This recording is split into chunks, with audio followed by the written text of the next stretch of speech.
খালি সদ ইচ্ছা দরকার। আমরা ওই বাড়ি ঘরের পিছনে যেভাবে পয়সা খরচ করি, ওই পয়সাতে দুইটা মানুষ অর্ধেক বিশ্ব ঘুরি বেড়া যায়।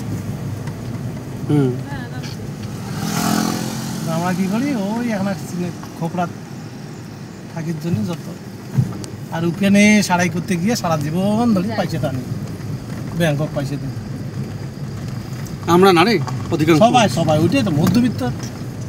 হ্যাঁ, টোটাল মধ্যবিত্তের একটা চিন্তা হয় না কি, প্রথমে এখানে বাড়ি, তারপরে বিয়ে করায়, সাও বা মানুষ করতে করতে শেষ। তারপরে ইয়ে শেষ।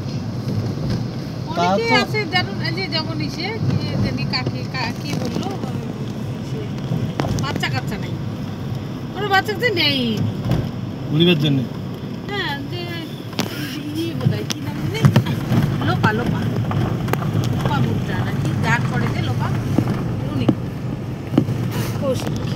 ওগুলো একটা এক্সপিরিয়েন্স, বাচ্চার সবকিছুরই একটা ইয়ে, ঠিক আছে। হ্যাঁ সেটা তো জানি, কিন্তু ওরা ইচ্ছে করে মানে এগুলোতে জড়ায়।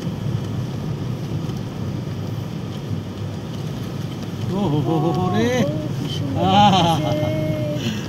ঠান্ডা হয়ে গেল। হ্যাঁ, সারাদিন যদি এসি করে থাকেন তাই শান্তি। হাওয়া